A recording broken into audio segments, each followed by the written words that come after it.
दोस्तों 34 महीनों के बाद पूर्व विधायक इरफान सोलंकी जेल से रिहा हो गए हैं। इरफान को रिसीव करने उनका पूरा परिवार पहुंचा था। पठानी सूट पहने हुए इरफान कार की ड्राइविंग सीट पर बैठे। इस दौरान उनकी पत्नी नसीम सोलंकी बेहद खुश नजर आई। इरफान ने बाहर आते ही बच्चों को गले लगाया और पत्नी नसीम सोलंकी को किस कर लिया। लंबे वक्त से इरफान की रिहाई का संघर्ष चल रहा था। हाल ही में इरफान और उनके भाई रिजवान को गैंगस्टर मामले में जमानत मिली थी। इरफान सोलंकी की विधानसभा सदस्यता भी चली गई थी, जिसके बाद हुए उपचुनाव में उनकी पत्नी नसीम सोलंकी चुनाव जीती थी। इरफान और उनकी पत्नी दोनों ने संकेत दिया है कि 2027 में वो दोनों चुनाव लड़ेंगे और 2029 में लोकसभा चुनाव की भी तैयारी करेंगे। वहीं जेल से बाहर आते ही इरफान पूरे तेवर में भी नजर आए हैं। सुनिए उन्होंने क्या कहा। अल्लाह का बहुत एहसान है, बहुत करम है। अल्लाह का बहुत एहसान है, बहुत करम है। न्याय मिला है मुझे, न्याय की जीत हुई है। ये क्या कहेंगे? न्याय की जीत हुई है, न्याय की जीत हुई है, न्याय की जीत हुई है। बेशक न्याय की जीत हुई है और मुझे अल्लाह पे भरोसा था, भरोसा है और भरोसा रहेगा। इसके अलावा इरफान ने सीटों को लेकर जो बड़ी बात कही है वो जानना भी बहुत जरूरी है। उन्होंने कहा, कानपुर में 14 सीटें हैं, सभी जीतेंगे। एक से बेगम और एक सीट से हम लड़ेंगे। आप लोग दुआ करिए। विधानसभा भी लड़ेंगे और लोकसभा का भी चुनाव लड़ेंगे। इरफान कहते हैं कि ये मत पूछो कि कैसे 34 महीने मैंने काटे। आप लोग सब जानते ही हो कि सरकार में इस समय क्या चल रहा है, कैसे मुकदमे लगाए जा रहे हैं। जनता इसका जवाब देती है। बगल में विधायक नसीम बैठी हुई हैं। मेरे ऊपर मुकदमे लगाए और विधायकी ले ली, लेकिन सीसामऊ की जनता ने नसीम को विधायक बना दिया।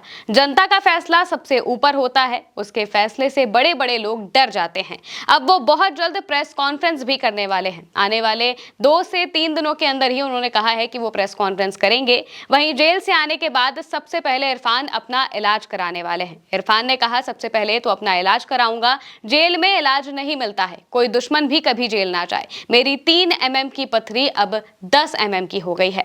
5 दिन पहले ही इलाहाबाद हाईकोर्ट ने गैंगस्टर एक्ट मामले में इरफान को जमानत दी थी। यह आखिरी केस था जिसमें उन्हें जमानत नहीं मिली थी। अगले दिन रिहाई होनी थी, लेकिन हाईकोर्ट से दस्तावेज कानपुर जेल भेज दिए गए थे। इसके चलते उनकी रिहाई 3 दिन तक अटक गई। इरफान 2 दिसंबर 2022 से जेल में बंद थी। उन पर कुल 10 केस दर्ज हैं। 7 जून 2024 को कानपुर में महिला के प्लॉट पर आगजनी मामले में उन्हें 7 साल की सजा हुई थी। इसके बाद उनकी विधायकी चली गई। उपचुनाव हुआ और उनकी पत्नी नसीम विधायक बन गई। माना जा रहा है कि बहुत जल्द इरफान सोलंकी अखिलेश यादव से मुलाकात करेंगे और उसके फौरन बाद 2027 की तैयारी में जुट जाएंगे। जेल से आते ही उनका तेवर तो आपने देख ही लिया। वो लगातार कह रहे हैं कि मुझे अल्लाह पर पूरा भरोसा था, मुझे न्याय मिलता और मुझे न्याय मिला भी है। इसके बाद वो ये भी कहते हैं कि कानपुर में कई सीटें हैं, हम भी चुनाव लड़ेंगे, हमारी जो बेगम है वो भी चुनाव लड़ेंगी। इरफान सोलंकी से पहले आजम खान भी सलाखों से बाहर आ चुके हैं। 8 अक्टूबर को अखिलेश यादव और आजम की मुलाकात भी होने जा रही है। इधर मुख्तार अंसारी के दोनों बेटे अब्बास और उमर भी सलाखों से बाहर आ गए हैं। इरफान का बाहर आना सपा के लिए बड़ी ताकत है, क्योंकि अवध और बुंदेलखंड में इरफान सोलंकी की गिनती मजबूत मुस्लिम नेताओं में होती है। इरफान पर अब मुस्लिम समाज को सपा में जोड़ने का जिम्मा होगा।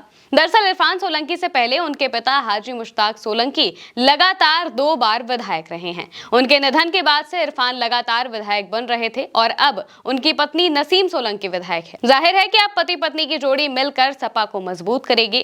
इरफान सोलंकी के बाहर आने से सपा के नेताओं और कार्यकर्ताओं में भी जोश बढ़ गया है। उनका क्रेज तस्वीरों में देखने को ही मिला है कि जैसे ही वो गाड़ी के पास आते हैं तो लोग उन्हें घेर लेते हैं, जो उनके समर्थक है वो उन्हें घेर लेते हैं और इसके बाद रात के 2:30 बजे के आसपास वो कानपुर पहुंचते हैं, अपने घर पहुंचते हैं। लेकिन फिर भी हाईवे पर ही उन्हें समर्थक मिल जाते हैं और वो कार से उतरकर सबसे मिलते हैं, गले लगते हैं और इसके बाद समर्थकों की भीड़ उन पर टूट पड़ती है। इस दौरान जो पुलिस वाले उनके साथ होते हैं वो तक मुस्कुराने लगते हैं। इरफान सोलंकी का इतना क्रेज देखकर, उनके समर्थकों को देखकर वो तक मुस्कुराने लगते हैं और जिस तरीके से ये तस्वीरें सामने आई हैं ये बहुत कुछ कहती हैं। उनके बाहर आते ही जमकर आतिशबाजी भी हुई। जो समर्थक हैं वो लगातार उनके बाहर आने पर खुशियां मना रहे हैं और दूसरी तरफ उनके परिवार में सबसे ज्यादा खुशी है। इधर उत्तर प्रदेश में पहले पंचायत चुनाव होने हैं और उसके फौरन बाद विधानसभा चुनाव भी होने हैं और इस बीच जब इरफान सोलंकी बाहर आ चुके हैं और समाजवादी पार्टी के और भी कई नेता बाहर आ चुके हैं, दिग्गज नेता बाहर आ चुके हैं, तो इसके बाद समाजवादी पार्टी को और मजबूती मिलेगी। यानी कि इरफान पर जिम्मेदारी बड़ी है। अब देखना होगा कि इरफान और नसीम मिलकर अखिलेश यादव को कितनी मजबूती दे पाते हैं। फिलहाल के लिए इस खबर में मेरे साथ इतना ही। नमस्कार।